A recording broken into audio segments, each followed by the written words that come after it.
Bienvenue à nouveau, passionnés d'histoire, pour une exploration captivante des chapitres les plus sombres de la guerre. Aujourd'hui, nous entreprenons un voyage à travers le front de l'Est, un théâtre de guerre qui a été le témoin d'une brutalité sans précédent, coûtant la vie à des millions de personnes. Préparez-vous alors que nous dévoilons les récits bouleversants de résilience et la nature impitoyable du conflit dans ce paysage tragique. Il ne s'agit pas simplement d'un récit de bataille. C'est une exploration solennelle de la souffrance humaine au cœur du théâtre de guerre le plus sombre de l'histoire. Préparez-vous à découvrir les histoires méconnues du front de l'Est où les hommes se sont battus avec une férocité jamais vue auparavant.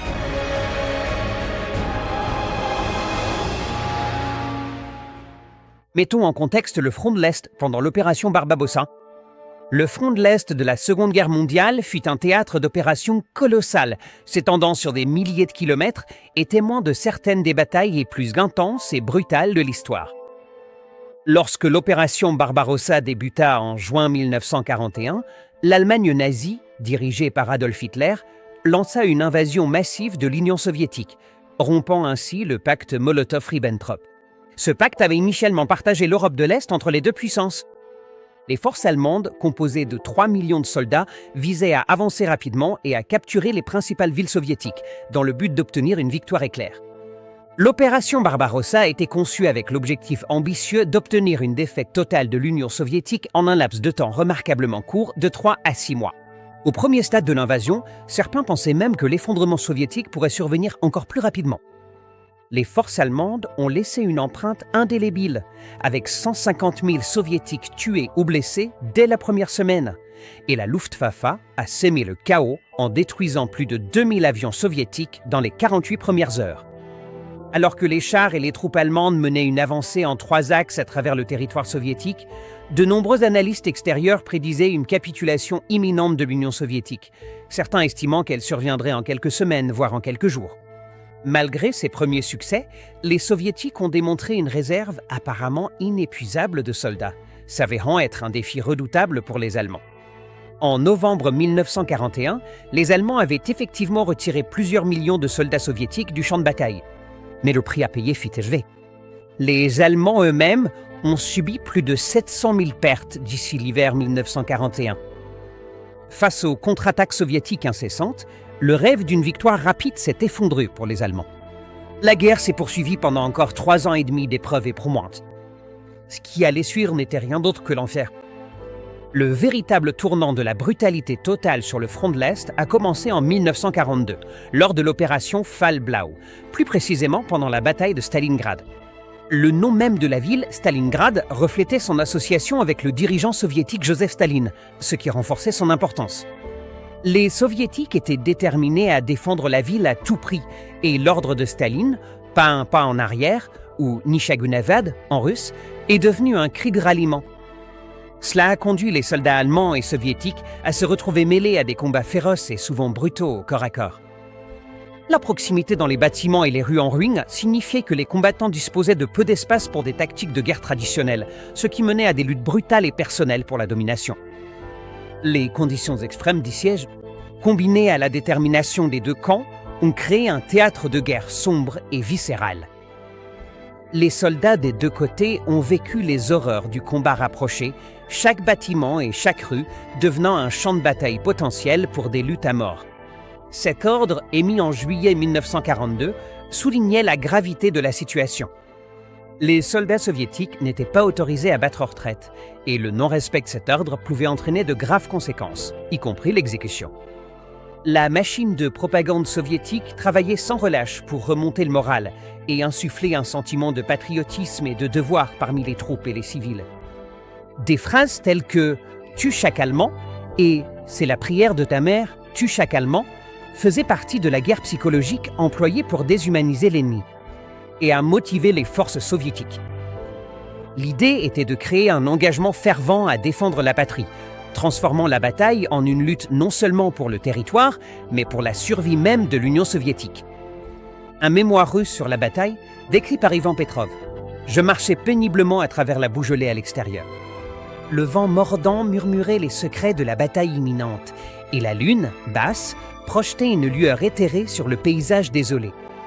Mes camarades et moi étions les fantômes de l'Union soviétique, déterminés à reprendre notre ville des griffes des envahisseurs allemands.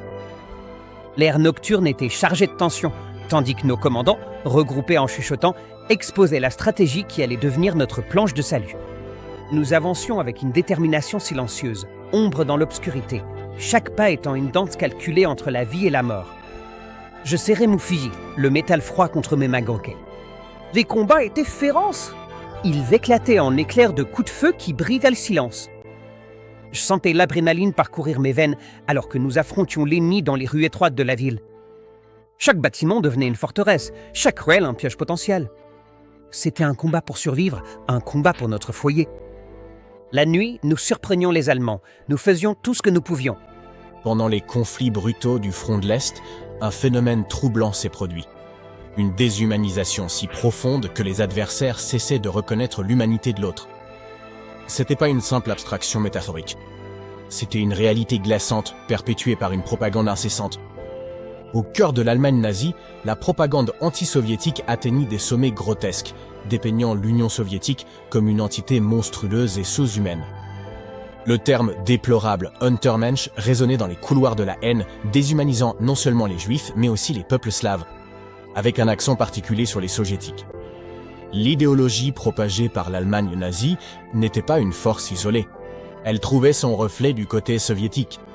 Aux yeux des citoyens soviétiques, les Allemands n'étaient pas seulement des envahisseurs, ils étaient des agresseurs impitoyables guidés par un régime malveillant. La représentation des soldats allemands dans la propagande soviétique était une toile d'horreur, les dépeignant comme des instruments de destruction sans âme. Des images d'une vivacité choquante, y compris des allégations d'actes odieux comme manger des bébés russes ou brûler des familles vivantes, tout cela servait un but unique, renforcer l'idée que ces hommes n'étaient pas des individus ordinaires, mais des rouages d'une machine idéologique impitoyable. La machine de propagande fonctionnait avec une efficacité implacable. Dans ce récit déformé, l'ennemi n'était pas seulement un adversaire sur le champ de bataille, il était présenté comme moins qu'humain, une justification insidieuse aux actes indicibles commis durant ces jours sombres. Les forces allemandes ont affronté un adversaire implacable sous la forme du général hiver, ce froid soviétique impitoyable qui s'est forgé une réputation redoutable. Le grand plan d'Adolf Hitler était de conquérir l'Union soviétique avant que le froid mordant ne s'installe. Mais des défis logistiques et une résistance soviétique tenace ont stoppé leur avancée aux portes de Moscou à la fin de 1941. Pris dans le gel implacable, alors qu'ils portaient encore des uniformes d'été, les soldats de la Wehrmacht allemande durent recourir à des isolations de fortune avec du papier journal et de la paille, ce qui entraîna une épidémie d'engelure. On comptait 100 000 cas signalés à la fin de 1941, entraînant près de 15 000 amputations de membres. L'hiver soviétique a également causé des ravages sur les engins lourds allemands. Les chars et les jeeps refusaient de démarrer, et les canons ainsi que l'artillerie cédaient souvent face aux températures glaciales. Les soviétiques, aguerris à l'art de la guerre hivernale, utilisaient des fusils spécialement conçus, des skis et des camouflages, pour survivre dans les conditions les plus rudes. Le gel profond et récurrent est resté un défi constant pour les armées allemandes tout au long de la guerre, mais même les mois plus chauds n'offraient que peu de répit. Les étés soviétiques brûlants et les saisons de pluie misérables du printemps et de l'automne, connues sous le nom de Rasputitsa, transformaient les routes en obstacles détrempés, rendant la lutte contre les éléments aussi redoutable que celle contre l'ennemi lui-même. À la suite de la défaite dévastatrice de Stalingrad, les forces allemandes étaient laissées sous choc. Elles étaient prises dans une vague implacable d'avancées soviétiques. C'était une période d'incertitude et de désespoir, alors que l'armée rouge, portée par une confiance et des ressources nouvelles, repoussait sans relâche les Allemands. La bataille de Koursk, un affrontement colossal de chars et d'hommes, fit encore pencher la balance en faveur des soviétiques. Les forces allemandes, ayant subi de lourdes pertes, n'eurent d'autre choix que de battre en retraite une fois de plus. Le front de l'Est, autrefois un champ de bataille où les Allemands avaient l'avantage, était désormais le théâtre d'une offensive soviétique déterminée. Alors que l'armée rouge avançait vers l'ouest, reprenant des territoires restés sous contrôle allemand pendant des années, la nature du conflit évoluait. Une guerre urbaine féroce devant la norme, les villes et villages se transformant en champs de bataille mortels. Le siège de Leningrad, symbole de la résistance soviétique, fut enfin levé, et l'élan de l'armée rouge les mena en Ukraine, en Biélorussie et dans les États baltes. Pour les soldats allemands sur le terrain, ce fut une expérience éprouvante. L'armée autrefois, apparemment invincible, se retrouvait désormais dans une série de retraites stratégiques, chacune marquée par la dure réalité de la guerre. Les conditions étaient brutales, les deux camps devant affronter l'impitoyable hiver d'Europe de l'Est et l'épuisement des combats incessants. Ces batailles ne portaient pas seulement sur le territoire, c'étaient des luttes pour la survie. Les forces allemandes faisaient face non seulement à la puissance militaire de l'armée rouge, mais aussi à la rudesse de l'environnement et à l'écrasante supériorité numérique de leurs adversaires. Ce fut un chapitre sombre de l'histoire de la Seconde Guerre mondiale, où la situation s'était inversée, et la machine de guerre allemande autrefois redoutable se retrouvait sur la défensive face à une Union soviétique renaissante et déterminée. Le lieutenant Otto Müller menait notre unité en haillons dans une retraite désespérée, le vent mordant transperçant nos uniformes en lambeaux. L'assaut soviétique était implacable, une marée incessante qui ne montrait aucun signe de repli. Nous avions établi des positions défensives, espérant ralentir leur avancée, mais cela semblait vain. Le grondement lointain de l'artillerie soviétique résonnait dans l'air glacé, rappel constant que l'ennemi était inflexible, toujours sur nos talons. Vague après vague, l'infanterie soviétique chargeait en avant, leurs silhouettes surgissant telles des spectres de la brume glacée. Je ne pouvais m'empêcher d'admirer leur ténacité. Nous nous battions de toutes nos forces, repoussant une attaque pour en affronter aussitôt une autre. Les soviétiques semblaient insensibles au froid mordant, comme si les conditions extrêmes ne faisaient qu'alimenter leur détermination. Ils se lançaient à l'assaut avec une ferveur qui défiait l'épuisement qui rongeait nos rangs. Alors que nous nous engagions dans cette sinistre danse de survie, le paysage enneigé se transformait en cimetière de soldats tombés au combat. L'armée rouge, avec son nombre écrasant et sa détermination inébranlable, était un adversaire qui dépassait les limites de la stratégie militaire. C'était comme s'ils puisaient leur force dans l'environnement même qui épuisait la nôtre. Les jours devinrent des semaines et la retraite se transforma en une lutte désespérée pour distancer un ennemi qui semblait disposer d'un approvisionnement inépuisable en soldats. L'armée rouge soviétique, avec sa détermination implacable, était devenue bien plus qu'une simple force militaire.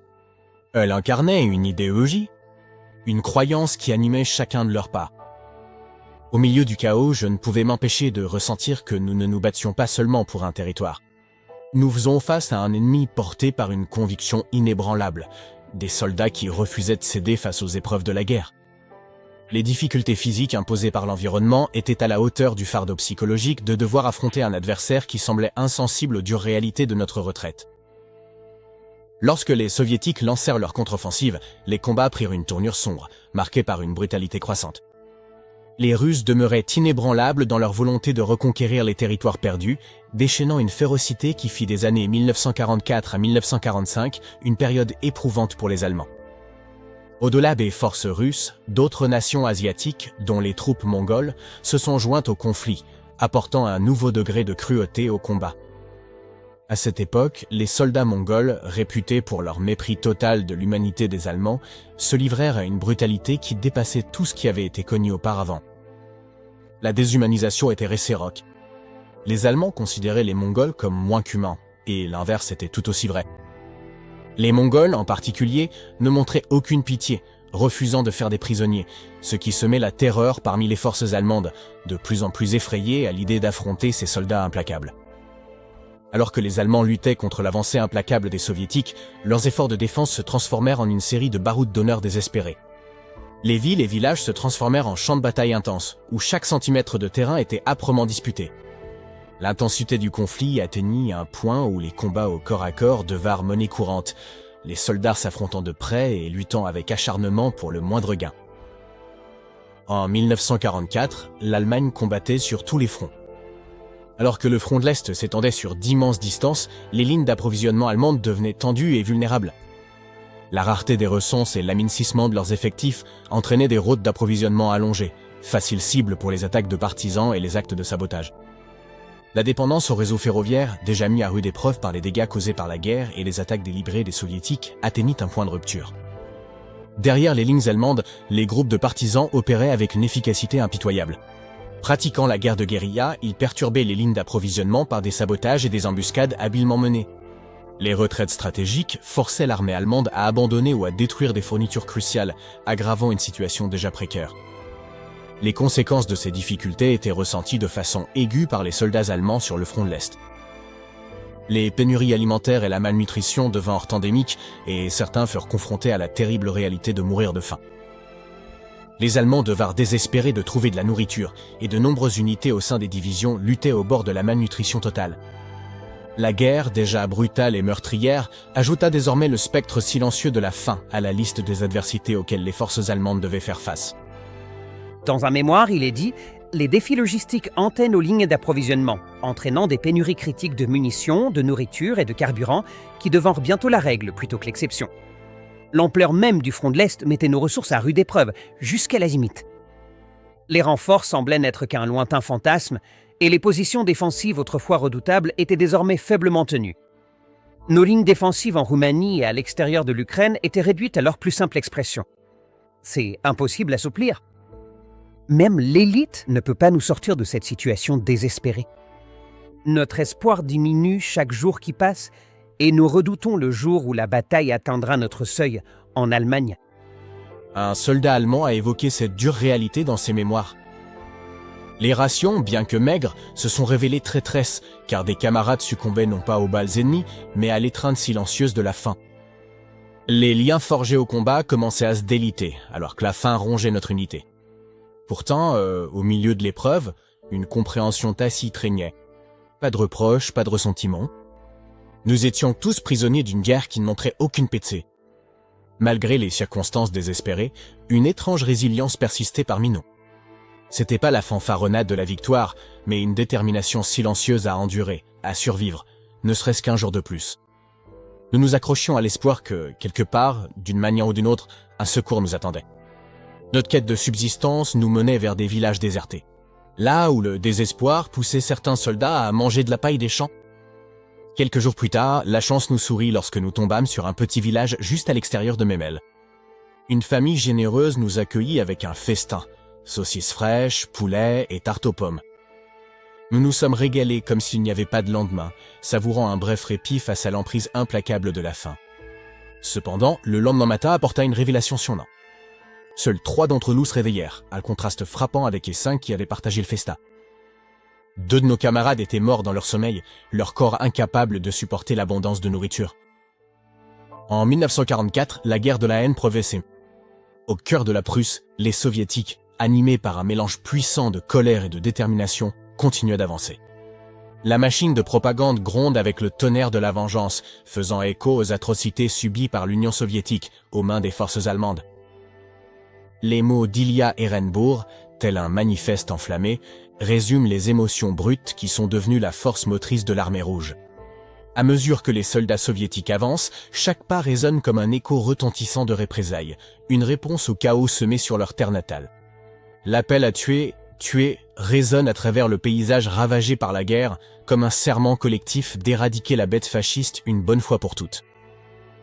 L'exhortation d'Ehrenburg à user de la force et à briser l'orgueil racial de ces Allemands reflète la profondeur de l'animosité, le désir non seulement de vaincre, mais de démanteler les fondements mêmes de l'ennemi. La propagande ne cherche pas seulement la victoire militaire. Elle vise à imposer sa domination sur une idéologie jugée maléfique.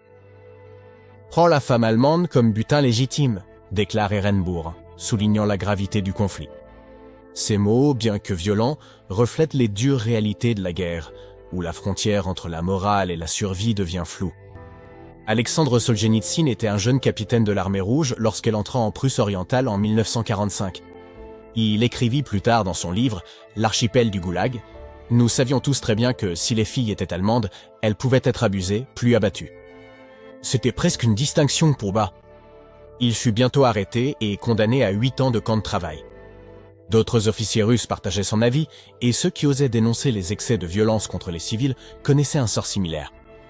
Des scènes de dépravation sexuelle et d'horreur se sont répandues dans toutes les régions de l'Est. Comme en Silésie, les soldats de l'armée rouge se sont livrés à une nouvelle vague d'abus sexuels horribles, tellement brutale que, dans un cas à Nice, 182 religieuses catholiques ont été abusées par des soldats de l'armée rouge. Et dans le diocèse de Katowice, les soldats ont laissé derrière eux 66 religieuses enceintes. Les civils qui n'ont pas été exilés ont été soumis à la brutalité. Puisque nous abordons ce sujet, il faut aussi prendre en compte que ce n'était pas le cas de tous les soviétiques. Une grande partie de cela n'était qu'une question de motivation et de propagande. Car une fois la guerre sortie de l'Union soviétique, les soldats avaient besoin de motivation pour continuer à se battre.